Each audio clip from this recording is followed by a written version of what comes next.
First of all, when I was shuffling the spread, what I had for you was I see this woman. She's wearing this Victorian dress. She looks like almost like a governess, somebody that takes care of the household, takes care of the kids, and keep the mansion, the estate running. She looks, she's I believe she's a mother, but she looks more like a governess. Like she's a little bit cold, a little bit distant, and she has her kind of finger wagging, like she's scolding somebody. And then on the ground, you see this little girl. She's probably like 5 years old. She's holding a doll, and there are broken, like two broken plates on the ground. And it seems like she was scolding at the little girl because the girl probably broke those plates from the image that I saw. And the girl is sad, and she's kind of ashamed. And she did a little curtsy. She, bent down and kind of distracts the governess by spreading her dress and doing a little curtsy and then smiling. And the governess, it seems like her heart is melted, and then she stops yelling or she stops scolding. That's what it feels like to me. And so in alignment with this reading, I feel like the cards are corroborating the same theme. What I have here is the Page of Cups. And I feel like there is somebody in your life who is a little bit of a charmer, who's a little bit of an attention seeker.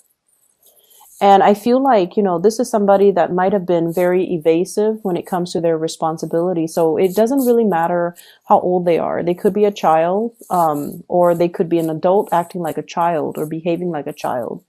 But they are a little bit of a charmer. Like they weasel their way out of situations by turning on the charm, turning on the waterworks.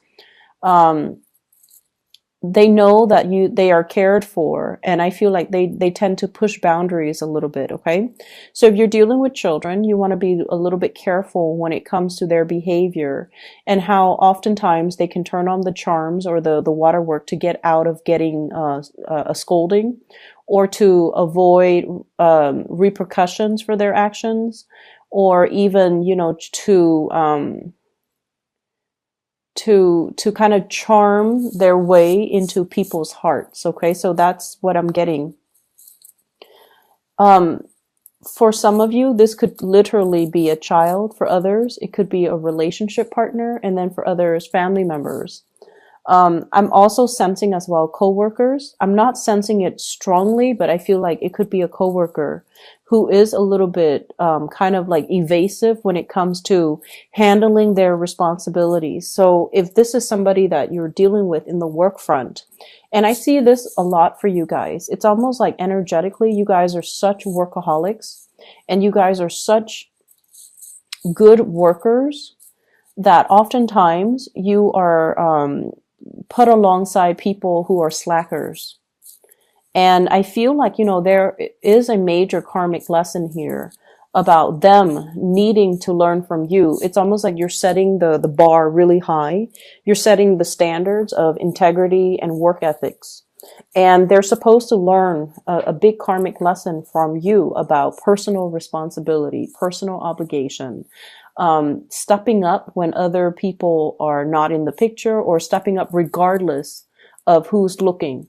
It's almost like we do what we need to do because it is a part of our responsibility. So whether or not the boss is watching, we still need to work.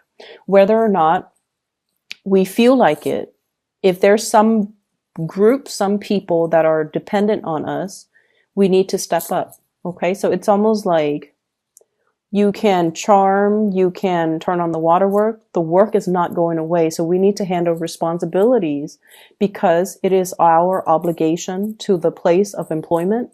It's also because other people are depending on us to do our due diligence and to, take care of responsibility. So they're supposed to learn these karmic lessons about, self-sufficiency, about, as well, understanding that they need to hold up their end of the bargain. And a lot of the times, from what you're supposed to be learning from them as well is to learn to ease up a little bit, is to learn to, delegate responsibilities, and also to learn to set boundaries so that responsibilities are not dumped upon you, because these are opportunistic types of people.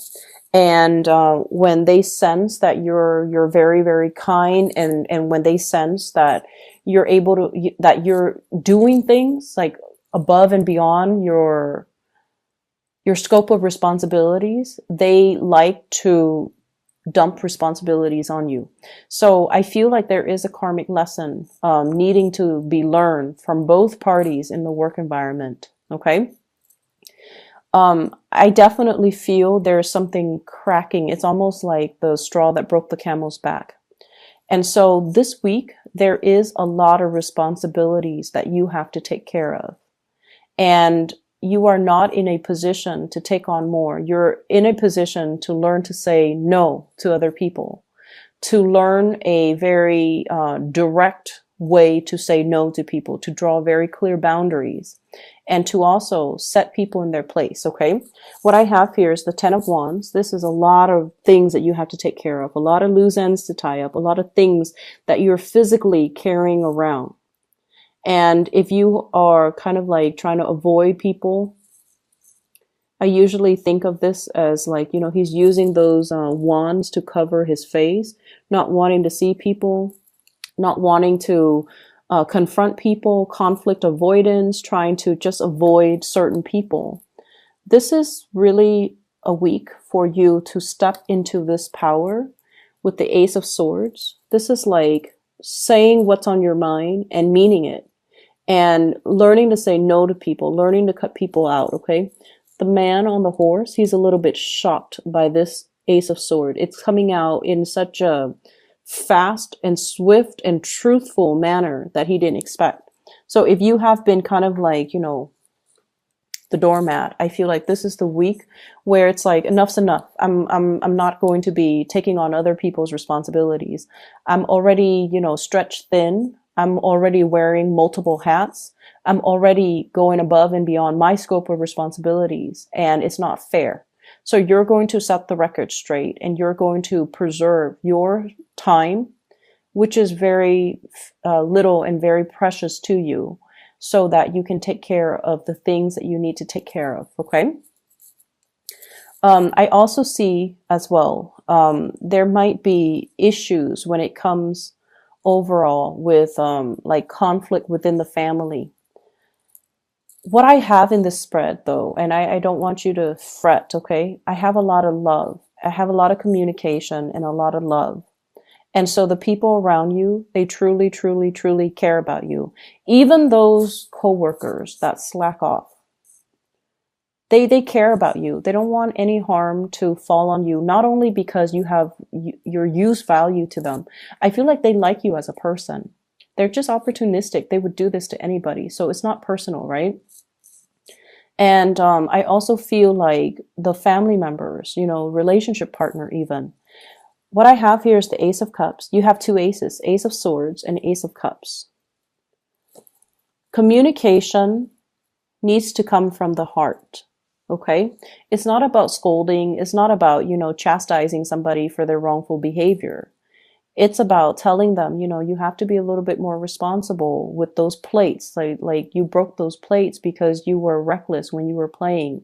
So being a little bit more delicate and gentle and toning down the communication when you're interacting with people that you love. And especially if you're interacting with people, it's almost like the delivery, the tone, the attitude matters a lot. And you want to be cognizant of that. Because what I feel in this spread is there's a lot of love involved, but maybe the delivery of a message needs to be changed, needs to be softened up, needs to be thought out a little bit better. Okay. But what I do feel is, there's definitely some people weaseling their way out of dealing with ramifications of their actions. There are also people as well. This is sort of like conflict, not seeing eye to eye with people, but it's a very slight, minor type of conflict. And a lot of it has to do with control issues, wanting to control other people, wanting to control environments, wanting to control a situation. This could be coming through from your end or from another person's end. But there's an element of control and wanting to have like a, it's like my way or the highway, you know. It's almost like, it's not so much about the broken plates because, you know, the image that I saw was a child. Children are going to be children. They're going to be a little bit reckless. They're going to be a little bit clumsy. And so after everything is said and done, the plates are already broken. The child's already ashamed. And so they don't need, you know, that further reprimand, I guess. Okay. So gauging a situation and picking your battles and knowing when to get involved and when to kind of withdraw. Okay. So that's what I'm sensing here. I feel like in relationships, there might be a little bit of conflict coming in. And I feel like it's ideological in nature. Ideological in nature. I have here a fire sign, a Sagittarius, an Aries, or a Leo. And I also have a Taurus person in the picture as well. So what I feel here is if you are in a relationship with any of those signs, there's definitely a lot of love, but I almost feel like ideological differences get in the way. And what we have to try to remember is just because someone doesn't see things the way that we see things, it should not. So if it's just on the ideological viewpoint, if someone doesn't see things the way that you see things, it shouldn't diminish, you know, your love for them or their love for you. If someone rejects your idea, they're rejecting your idea. They're not rejecting you. If someone doesn't do what you ask them to do, it has nothing to do with you. It has everything to do with them and where they're at and the way they see a situation. So ideological differences doesn't really diminish the love. It doesn't diminish or it doesn't undermine the love in the relationship. So seeing things from that perspective, I feel like is really going to help transform the way this relationship works for you. So we can agree to disagree. We don't always need to agree on all topics under the sun in order for us to work as a unit, in order for us to move forward, in order for us to, you know, be together. Okay. And that is with family. That is with love relationships. And I feel, more so with love relationships. So I almost feel like there is a major separation between your work life and your personal life, which is probably a good thing. But I almost feel like you have double standards when it comes to what you tolerate from people who are really close to you versus the really bad behaviors that you tolerate from people in your work environment. And I mean, you know, we do have to do what we need to do in order to survive. So we know that work pays the bills. And so when we come to work, we have to behave in a different manner. But I almost feel like this set of double standards, okay? It's like treating strangers with a lot of compassion, but treating your loved ones with a lot of like criticism. That's what it feels like to me. Because I have with this Ace of Swords is on top and the Ace of Cups is on the bottom. It's like being harsh with certain people and then extending love to other people. And you want to make sure that the people are deserving. Okay. You want to make sure that the people that are doing their due diligence, that are, you know, taking care of their responsibilities are the ones that should be getting the love and the support.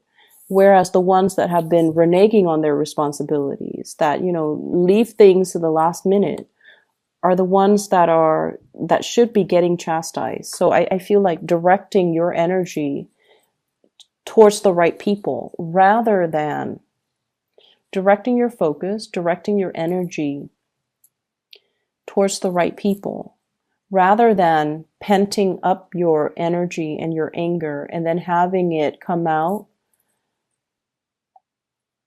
directed towards the wrong people, the ones that don't deserve it, the ones that are just like on the sidelines and the ones that have nothing to do with the root of the problem. Okay, so this is a week for us to kind of reassess where we have been too harsh and where we are giving our energy. And especially if we're giving our energy to people that are charming and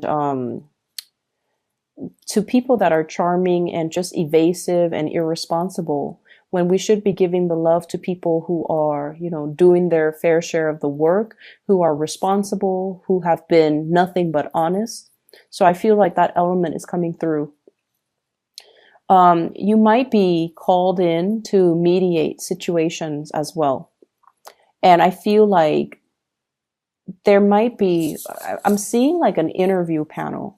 It's like they're deciding on the next candidates, and somebody might call out sick and you might be kind of like interim. You might be called in to fill that position on a panel where you are assessing people's work potential. You're assessing people's skills. You are assessing people's work history. So I don't know if you're on a panel to do that. So like I said, somebody might call out sick. You might be a filler. Or if you do this on a regular basis, I feel like there will be a lot of good candidates. Okay. So be careful about those charming ones. Be careful about the ones that are, super articulate. But when it comes to their work history, and you want to make sure you follow up and call their references. Okay. And asking the right questions.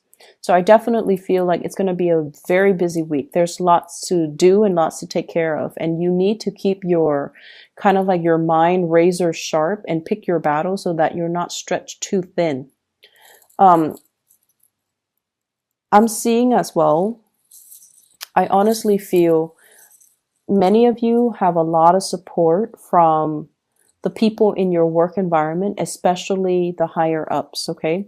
I mentioned this with Libras as well, but I also feel it coming through from you. With Libras, it seems like they're getting a lot of assistance. And I feel like with you, you don't reach out. You never reach out when you have, when you need assistance. You are very stoic. And this is like earth sign. This is typical earth sign energy. You, Taurus, Capricorn, you guys are very stoic. You guys are self-sufficient, and you pride yourself, especially you and the Capricorn. You pride yourself on being self-sufficient, on being able to do things on your own. And you work best actually when you're on your own, when you're left to your own devices, because you know what needs to be done. And so the whole process regarding teamwork, group effort, all of those things are nice in theory, but in real life, they hinder progress. In real life, if you're left to your own devices, that's when magic happens. And so you might be shying away from group work. You might be shying away from, working together with other people, because everyone's going to have their own agenda, and everyone is not on the same page when it comes to their reliability, and everyone's not on the same page when it comes to their ability to take care of things. So I feel like, group work is just like the bane of your existence. I'm also sensing as well, I'm